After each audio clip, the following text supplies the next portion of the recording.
Hi, I'm Valerie Engelhardt, and in this video I'm going to be painting a carnation bouquet that I saw at a local coffee shop.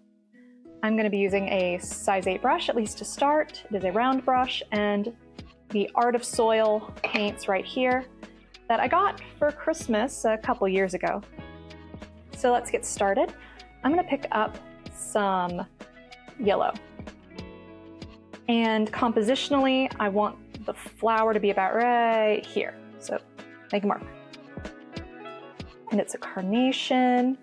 And this carnation is like a mix of yellow and it's kind of a peachy pink color. I don't have peachy pink, I've got red. So I'm just gonna, notice I'm just sort of dotting it around. Rinse my brush, pick up some red. And the color of red is stronger on the outside, so I'm gonna pick where I want my outside to be. Ooh, that is a very powerful red. Probably should have tested that first. Paper towel to the rescue. Dab it up. Rinse my brush. And then I'm just gonna move the pigment that's already there around. See, that is a much better color. I should have tested that out first. And see, now you don't have to make the same mistake as me. You can learn from what I did wrong. I'm gonna dot some red in the center. I do like that these are all very earthy colors.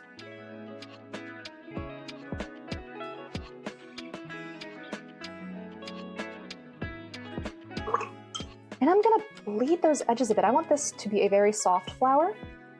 We can always make things nice and hard later. I might have actually put that flower too far to the side. You know what? We can always trim paper later.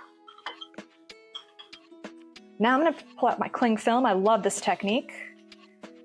And I'm just gonna lay on the cling film and I am gonna smush it around because carnations are super like ruffly and their petals are all wrinkly. And this is just one of my favorite ways to make texture. And while the paint is wet, I can move this around as much as I want until I'm happy. Will I ever really be happy? All right, so I can just leave it like that, or grab this, put it on, really make sure that it stays on there. You don't have to do that. So the edges of my flower are still wet, and I want to keep working. So I'm going to start with the bottom. Pick up some of the green. And I'm going to lift up my cling film, and I'm going to make a little stem. Because it's a round brush, it has a nice fine tip. Get more water, pick up more pigment, and then I'm just gonna make some leaves. Those are a little too gentle for me. I'm gonna go with stronger pigment.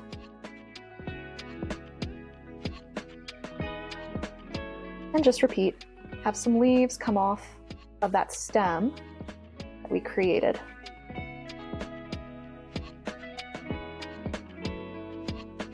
Great. And if you want to create a little more variation, I can add a drop of water to disturb things, or I can even drop in a little bit of blue. Or if you want to denote like maybe some sunlight coming off, maybe a little bit of yellow. Watercolor. It's fun to get those blends.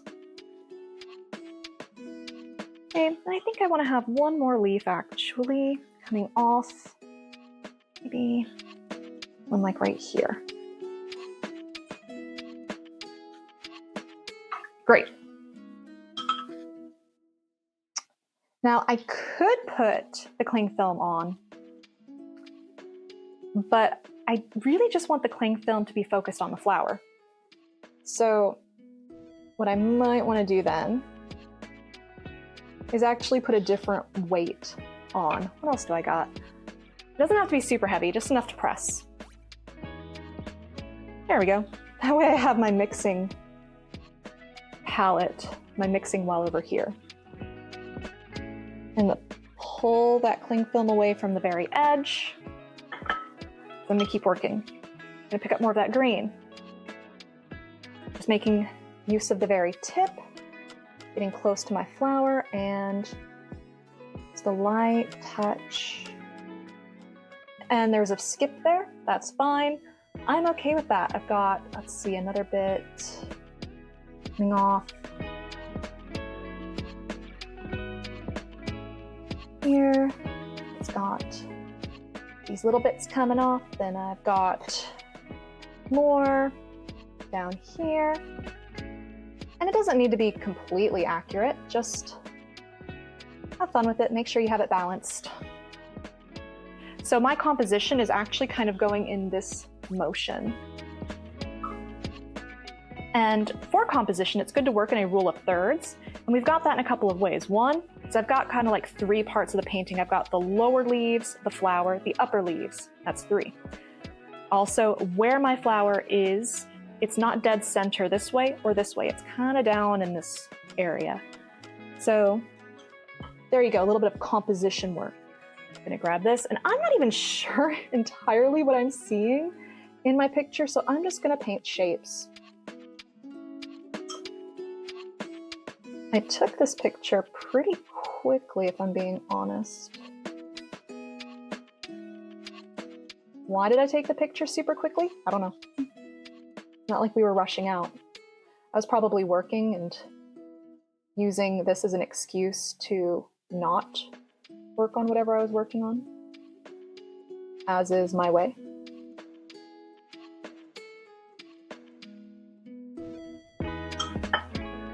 A little up here, and maybe here and here.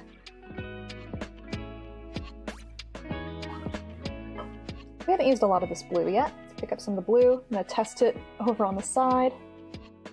I like that it's like this moody teal color.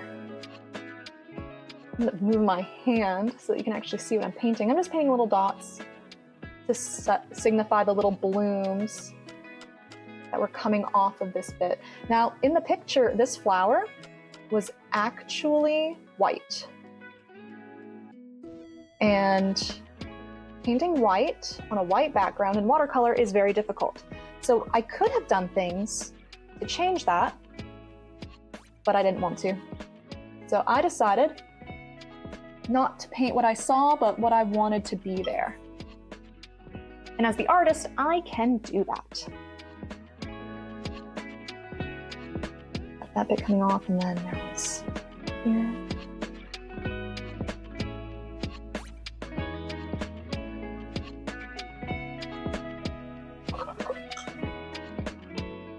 This area being completely empty,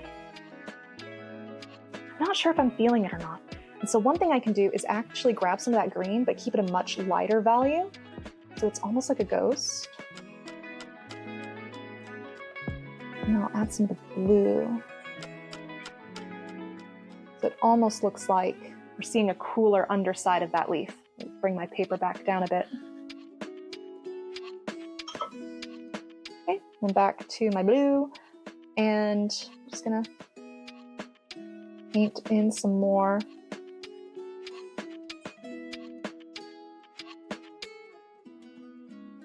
of whatever this little spriggy flower was. I don't even know what it was. I just thought it was pretty.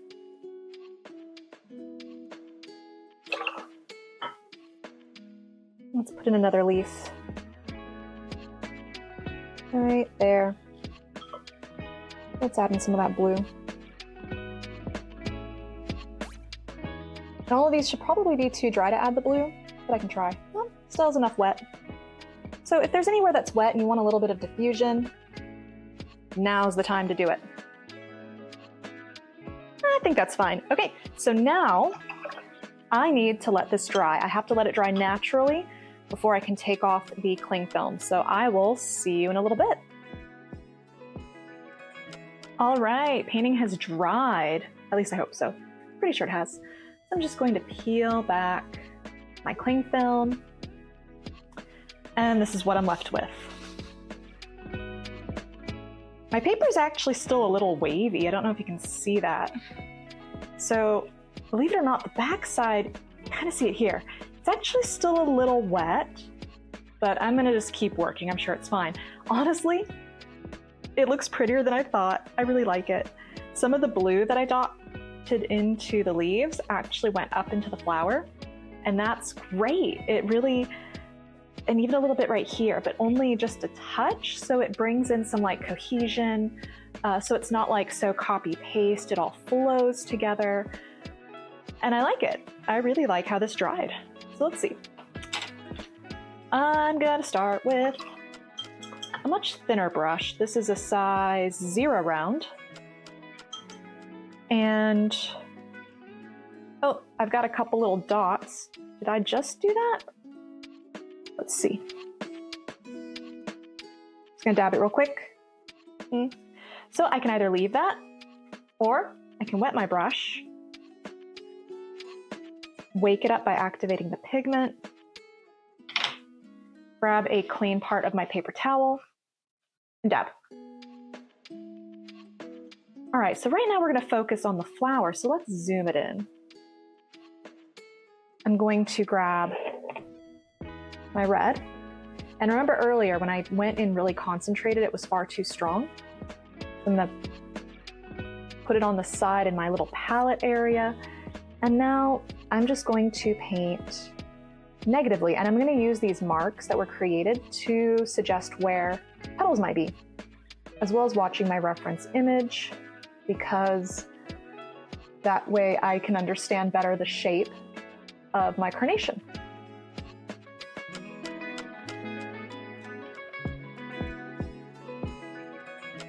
And then once I've got something here, I'm using my thin size 0. I'm gonna also use my size 8.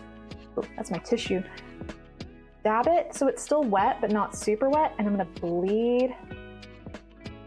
blend some of this out. So what I'm doing is I'm painting the petals negatively. And that means I'm painting around the petals to create their shape. And this is often how I paint a rose. I'm gonna try and be careful and not accidentally paint a rose instead of a carnation. But either way, it's gonna look pretty, so it doesn't really matter. What matters is if you like it. If you had fun, you learned something.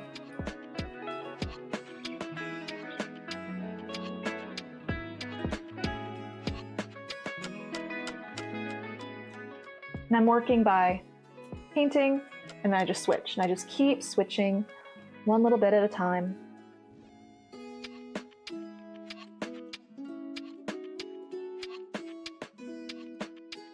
And I'm just using my imagination mostly. I'm looking at my picture for inspiration, but I don't need it to be the beginning and the end, the be-all, end-all. And even though I'm painting negatively, I am moving some of this pigment into the petal itself, because carnations are super ruffly and the edges of the petals tend to be darker. Well, just that. They tend to be darker at the edge. So these are actually some really straight lines. I'm not too fond of how some of these marks came out, but that's okay. Let's use your imagination. Recreate them.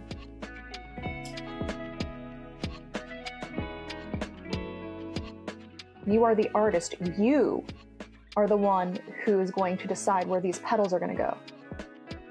It can give a suggestion. You might get some fabulous marks, but ultimately, it is up to you. Where do you want it to be? I'm going to pull some of this in. Now, right now I'm using the red because it's a nice dark color.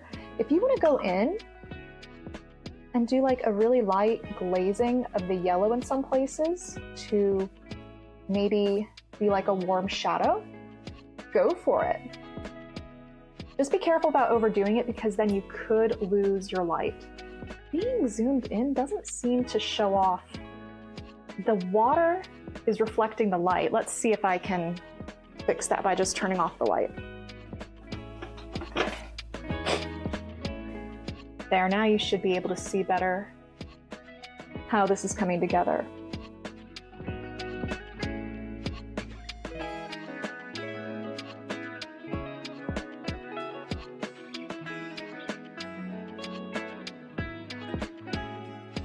Now you might start to notice maybe your brush isn't moving as well. It just means you need to add more water. My brush, my little one that I'm kind of drawing with, is getting too dry. So get it nice and wet.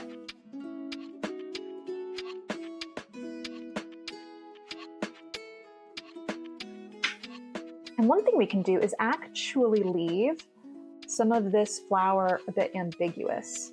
So maybe I don't work on this section anymore and I build out this section, or we build out the center a lot and then leave the outside undone. But I don't think I want to do that. I think I'm going to build most of this out. And that's just personal preference. As an artist, you get to have your preference. Are you going to be a super detailed painter? You want to paint every single wrinkle and ruffle. Or maybe you're super loose, borderline abstract. There's no wrong answer. The only wrong answer is, oh, I can't paint. I can't do that. I don't have the talent. Wrong answer.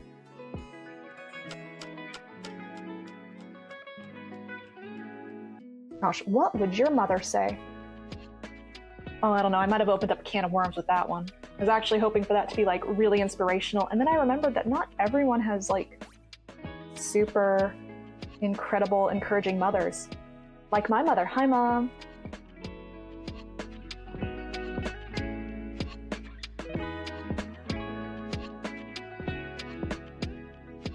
Well, if you didn't have a super supportive mom, I'm going to be here for you right now. You can do it. You can paint.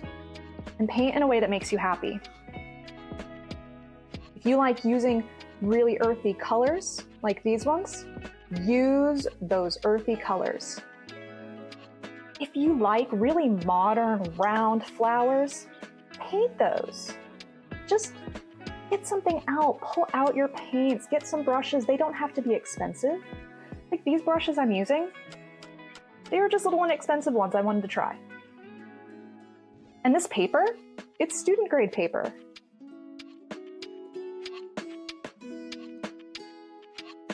Don't be afraid to experiment. Just have fun.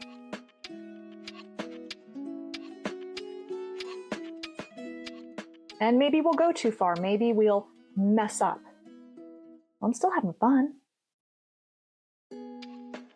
It's just a painting. I'm not trying to cure cancer. I'm just trying to paint a flower that I saw when I was working at a coffee shop alongside my husband.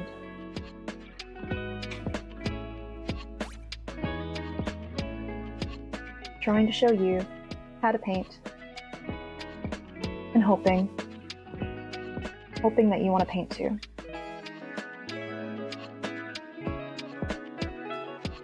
Right now, I really am just moving intuitively.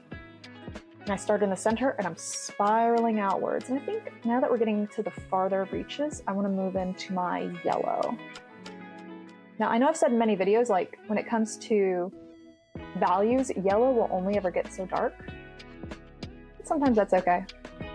It'll at least give us some variation.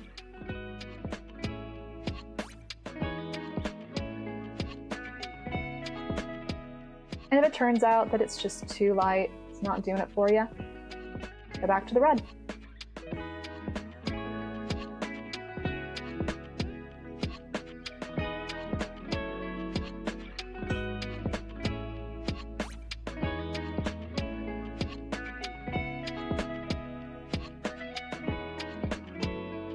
These things are so ruffly. And this one, now that I'm getting to the edge, I'm gonna actually start bleeding it inwards instead of outwards.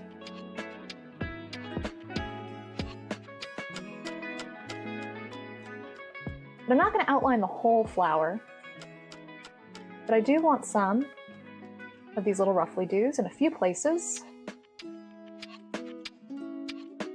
that our eyes and imaginations can fill in the rest. This is creating too much of a cone, like a cone of shame. So I'm gonna break it up. There, now that petal, just by adding a little wavy line, I've now broken that up. That is now its own petal. Let me bleed this in.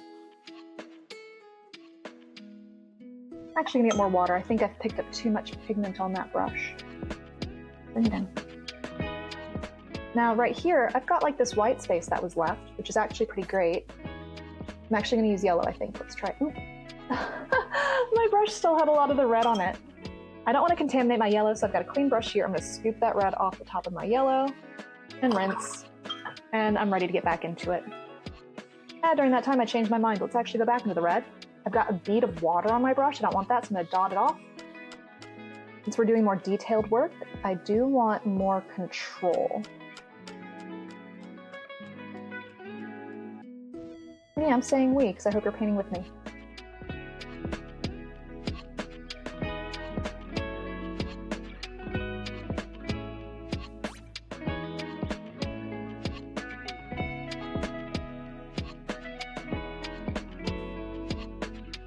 Remember, I don't need to go through all of this.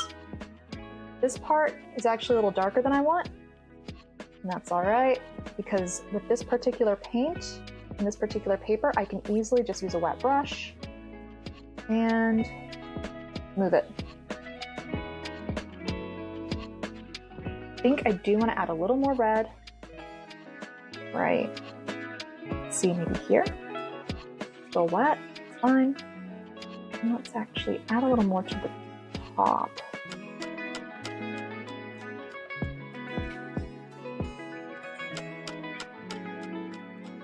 And I'm going to bleed it inwards this time because I'm at the edge of the flower.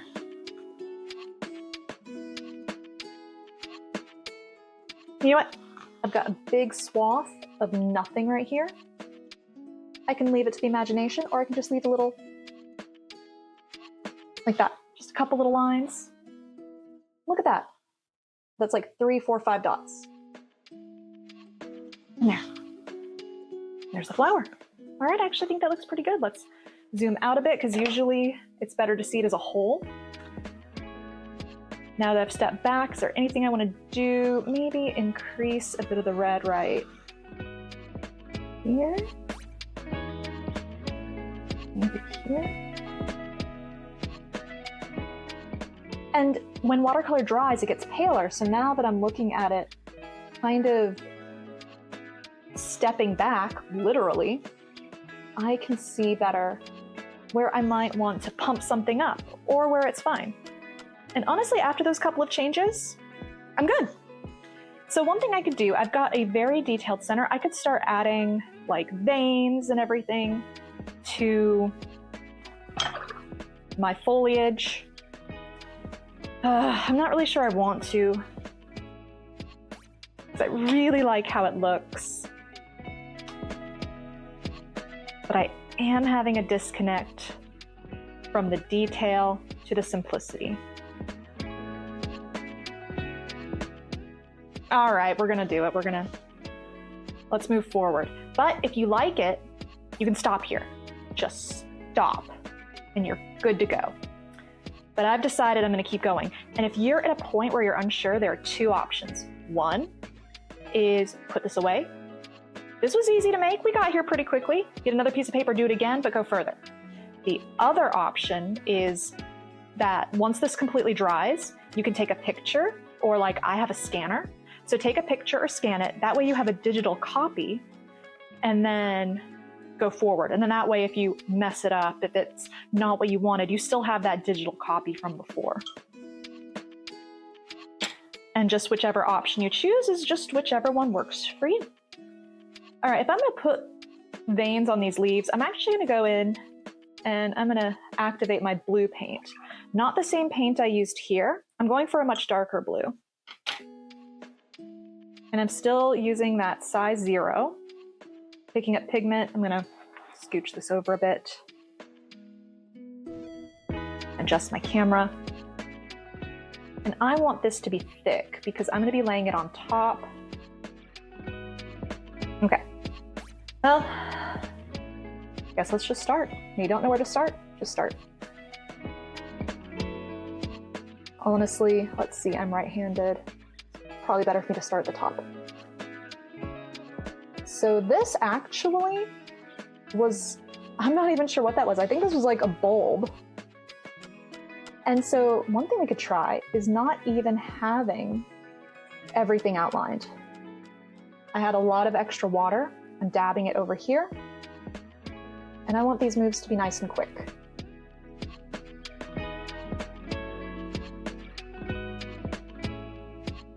So I'm allowing my stems to come off of this because I'm kind of going a little illustrative right now.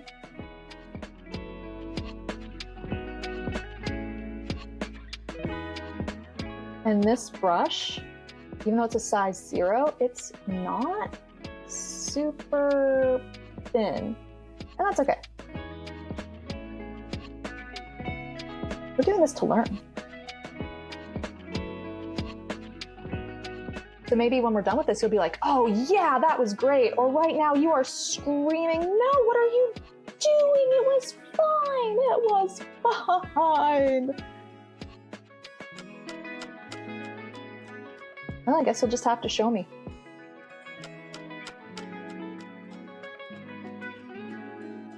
Yeah, I definitely have my own painting style, and I definitely don't usually do this. Probably why it's looking the way it is. I'm just gonna leave that, it's fine. And not everything needs to have all those. I'm just gonna do a couple, just the center. Here.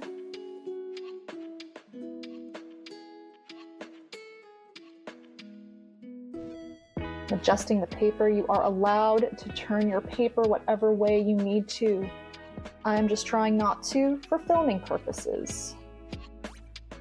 And I'm also working this quickly because if I do this too slowly and pay too much attention, I'll actually start like second guessing myself. And I don't want to do that right now. I need these strokes to be quick, be sure.